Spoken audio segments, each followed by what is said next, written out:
Hello student, welcome back to our channel. This is Ankit. आज मैं आपके लिए लिखा हूँ इंपॉर्टेंट वीडियो जो कि रिलेटेड आपके एनवायरमेंटल साइंस या एनवायरमेंटल स्टडीज़ ईवीएस सब्जेक्ट से। ये वीडियो इंग्लिश मीडियम वाले बच्चों के लिए है। हिंदी में अगर आप हैं, हिंदी मीडियम में हैं, तो उसकी वीडियोस भी रेगुलर चैनल पर अपलोड हो रही है। आप वहाँ से देखकर उनको फ़ायदा उठा सकते हैं। ये लेक्चर नंबर 7 है। देखिए, बहुत इंपॉर्टेंट लेक्चर है। ये चैप्टर नंबर 1 से रिलेटेड है। मैंने चैप्टर 1 ऑलरेडी शुरू कर दिया, आपको पता ही होगा। अगर आप मुझे फॉलो कर रहे हैं तो हमने 6 लेक्चर्स ऑलरेडी अपलोड कर दिए हैं। अगर उन्हें अभी तक आपने नहीं देखा है तो आप चैनल की प्लेलिस्ट में जाइए, एनवायरमेंटल साइंस इंग्लिश मीडियम में, वहाँ से जाकर आप देख सकते हैं। चैप्टर नंबर 1 का टॉपिक आज मैं जो पढ़ाने वाला हूँ वो है इंपॉर्टेंस ऑफ एनवायरमेंटल एजुकेशन और ऑब्जेक्टिव्स ऑफ एनवायरमेंटल एजुकेशन। इसमें 2 क्वेश्चंस क्लियर हो जाएंगे, इनके ऊपर जरूर क्वेश्चन आते हैं। ठीक है, जो बच्चे बीए प्रोग्राम ऑनर्स कर रहे हैं, बीकॉम प्रोग्राम ऑनर्स कर रहे हैं, BSc DU as well regular NC web से, अगर आप इग्नू में भी हैं तो भी आप इस वीडियो को देख सकते हैं क्योंकि सेम ही सिलेबस है। देखिए, शुरू करते हैं। Importance of environmental education. सबसे पहले इस क्वेश्चन के बारे में मैं आपको बताता हूँ। The importance of conserving natural resources should begin early in one's life. देखिए, इंपॉर्टेंस जो है ना, कंजर्विंग नेचुरल रिसोर्सेज को बचाने की जो इंपॉर्टेंस है, उसको कंजर्व करने की जो इंपॉर्टेंस है, वो किसी के जीवन में शुरुआत से ही ऐड कर दिया जाना चाहिए या शुरू से ही उन्हें पता होना चाहिए। The children have to be inculcated with the environmental values just as moral values. देखिए, जो बच्चे हैं उनकी लाइफ में मोरल वैल्यूज़ की तरह ही एनवायरमेंटल वैल्यूज़ को भी शुरू से ही ऐड कर देना चाहिए, ताकि वो शुरू से ही एनवायरमेंट के बारे में समझे, जाने, उसे उन्हें हानि पहुँचाने से पहले उसके बारे में समझ लें और उसे दूषित ना करें। और अगर एनवायरमेंट को बचाने के लिए वो उस फील्ड में कुछ करना चाहते हैं तो शुरू से ही उनके माइंडसेट उस तरीके से बन जाए। आगे बढ़ते हैं। Environmental education is an important means to an end and not an end in itself. Environmental education जो है ना, एक लक्ष्य है, एक साधन है लक्ष्य तक पहुंचने का। मतलब कि ये एक फील्ड है जिससे हम एनवायरमेंट को बचाने के लिए काम करते हैं, पढ़ते हैं, समझते हैं।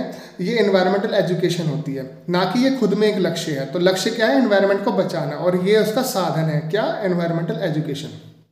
आगे बढ़ते हैं। Thus the knowledge of the environmental education from primary classes is an important as their mandatory moral values so that they understand the difference. देखिए, हमें जो है बच्चों की लाइफ में एनवायरमेंटल एजुकेशन को या मॉरल वैल्यूज़ की तरह बचपन से ही उनकी प्राइमरी क्लासेस में ही ऐड कर देना चाहिए, ताकि वो अंडरस्टैंड हो सकें, समझ सकें डिफरेंस को between development and sustainable development. यानी कि वो समझ सके किसके बीच में डिफरेंस, विकास और सतत विकास के बीच में। देखिए, सस्टेनेबल डेवलपमेंट में बहुत क्वेश्चन आते हैं। इसके रिलेटेड वीडियो मैं सेपरेटली बनाऊंगा एक। देखिए, आप अभी समझ लीजिए, सतत विकास बोलते हैं इसको। इसका मतलब होता है कि भविष्य में आने वाली जो पीढ़ी है हमारी, वो भी हमारे यहाँ पर धरती पर रिसोर्सेज का यूज़ करेगी। तो उसकी ज़रूरतों को ध्यान में रखकर हम अपनी ज़रूरतों को पूरा करें अगर, तो उसे बोलते हैं सतत विकास या सस्टेनेबल डेवलपमेंट। यानी कि उन्हें भी कोल, पेट्रोल, सभी रिसोर्सेज की, वाटर, सभी रिसोर्सेज की ज़रूरत पड़ेगी आने वाले समय में। तो हम जिस तरीके से, जिस स्पीड से इनको यूज़ कर रहे हैं, इनको ख़त्म कर रहे हैं, उस स्पीड से तो उन्हें नहीं मिलेगा आने वाली पीढ़ी को। तो हमें इस हिसाब से इन्हें यूज़ करना है कि आने वाली पीढ़ी को भी मिल जाए और हमारा भी काम चल जाए। उसके लिए उसे बोलते हैं सतत विकास या सस्टेनेबल डेवलपमेंट। ठीक है ना। जैसे कोल और पेट्रोल की जगह हम सोलर एनर्जी पे स्विच कर सकते हैं, ताकि इन रिसोर्सेज को बचाया जा सके, रिप्लेनिश किया जा सके। तो इसी के बारे में अगर हम बच्चों को बचपन से बताएंगे तो वो डेवलपमेंट और सस्टेनेबल डेवलपमेंट के बीच में अंतर समझ पाएंगे। Children are made aware of the people or human being life value and problem of the environment and encourage for taking up the responsibilities voluntarily। मतलब बच्चों को अगर हम इन वैल्यूज़ के बारे में बताएंगे और ह्यूमन बींग्स को इन वैल्यूज़ के बारे में बताएंगे तो वो इसकी चीज़ की रेस्पॉन्सिबिलिटी भी लेंगे, इसके बारे में कुछ कार्य भी करेंगे, इसको बचाने के लिए आगे भी आएंगे, इसमें पार्टिसिपेट भी करेंगे। The environmental education can be instrumental in creating environmental awareness and motivate the children toward conservation efforts। देखिए, environmental education ही एक ऐसा जरिया है जिससे हम environment को बचाने के लिए लोगों को अवेयर कर सकते हैं, मोटिवेट कर सकते हैं बच्चों को, और ताकि वो आगे आएँ और कंजर्व करें अपनी एफर्ट को एनवायरमेंट को बचाने के लिए। ठीक है, आगे बढ़ते हैं। It was the made a compulsory subject in 2004। ये कब हुआ? जब जैसे 2004 में जब हमने इसको शामिल किया एक कंपल्सरी सब्जेक्ट के रूप में ये कह रहे हैं कि स्टैंडर्ड 11 to 12th क्लास के लिए। The subject is further illustrated as a part of university curriculum. There are many program led by government. देखिए ये जो है ग्रेजुएशन बेस पे और पोस्ट ग्रेजुएशन बेस पे भी इस सब्जेक्ट को शामिल किया गया है, और देयर आर मैनी प्रोग्राम, और बहुत सारे प्रोग्राम्स भी चलाए जा रहे हैं गवर्नमेंट के द्वारा, एनजीओज के द्वारा, एनवायरमेंटलिस्ट के द्वारा, to promote the word of communication and awareness of environment, ताकि लोगों से बातचीत की जा सके, उन्हें अवेयर कराया जा सके एनवायरनमेंट को बचाने के लिए। दीज इंक्लूड, जैसे कुछ प्रोग्राम के नाम मैं यहाँ पे डाल रहा हूँ, जैसे क्लीन एनवायरनमेंट प्रोग्राम है। आगे बढ़ते हैं। प्लांट अ ट्री एक प्रोग्राम चलाया जा रहा है, प्लास्टिक फ्री डे ETC। ये कुछ प्रोग्राम्स के नाम है, आपको जो लिखना है आंसर में, जब आप अपना आंसर लिखेंगे तो उसमें ये कोट करेंगे जरूर। There are separate days design to understand and create awareness about importance of resource. देखिए बहुत सारे ऐसे डेज भी डिज़ाइन किए गए हैं, बहुत सारे ऐसे लोगों को अवेयर कराने के लिए ऐसे दिन बनाए गए हैं जिससे कि लोगों को अवेयर कराया जा सके और इम्पोर्टेंस बताई जा सके एनवायरनमेंट को बचाने के लिए। जैसे एनवायरनमेंट डे बनाया गया 5 जून को जो होता है, ओजोन डे बनाया गया 16 सितंबर को, वाटर डे भी 22 मार्च को जो मनाया जाता है। ठीक है ना, ये आप डेज लिख सकते हैं अपने आंसर में।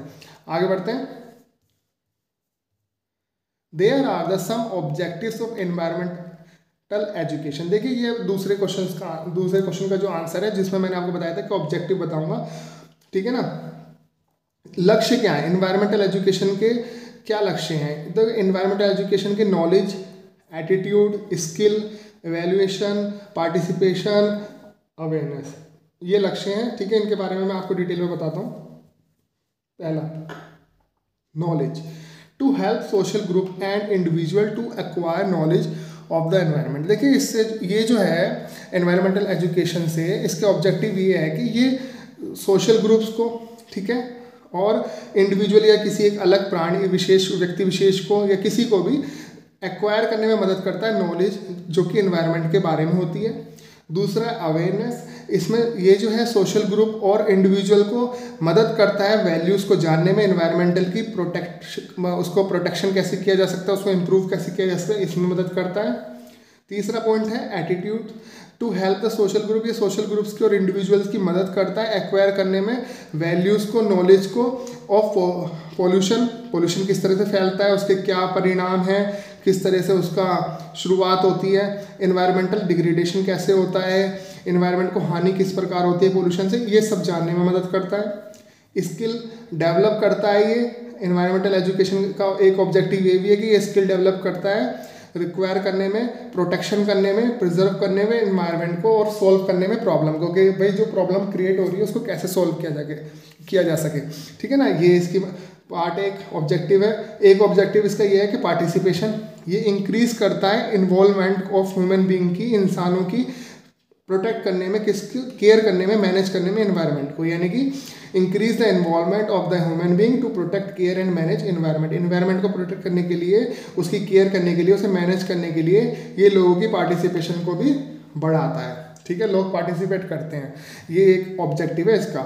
एक मैंने नहीं लिखा एवेल्युएशन, इसका मतलब ये होता है कि एवेल्युएशन करता है किस प्रकार से कितना हनन हुआ है, कितना हमने उसको ठीक कर लिया, कितना हमने रिप्लेनिश कर लिया, किस हिसाब से, किस परसेंटेज से ये हमारी जो है डेवलपमेंट चल रही है, इस तरीके से। आई होप आपको ये लेक्चर समझ आ गया हो गया, पूरा हो गया, कंप्लीट हो गया। आप वीडियो पॉज करके स्क्रीनशॉट भी ले सकते हैं नोट्स का। ठीक है ना, वीडियो पसंद आई तो प्लीज़ वीडियो को लाइक जरूर करें, आपका लाइक मुझे बहुत मोटिवेट करता है। आप लाइक करते रहेंगे तो मेरे को मोटिवेशन मिलता रहेगा। मैं जल्द ही नई वीडियो के साथ आपसे फिर मिलूंगा, और नए बच्चों से मैं रिक्वेस्ट करूंगा अगर आप पहली बार चैनल पर आए तो चैनल को सब्सक्राइब कर लें। हम अपने चैनल पर सभी सब्जेक्ट से रिलेटेड आपको कोर्स कराएंगे, Hindi, English, political science, globalization, environmental science, histories. Already काफ़ी वीडियोस अपलोड हो चुकी हैं सब्जेक्ट से रिलेटेड, आप चैनल में प्लेलिस्ट में जाकर चेक करें, और बेल आइकन को ऑल नोटिफिकेशन में जरूर प्रेस कर लें, क्योंकि आपके मैसेज आते हैं कि आपके पास नोटिफिकेशन नहीं आ रहा है, वीडियो अपलोड हो जाती है, आपको पता नहीं चलता। ठीक है, मैं जल्दी मिलता हूँ नई वीडियो के साथ, तब तक के लिए बाय बाय।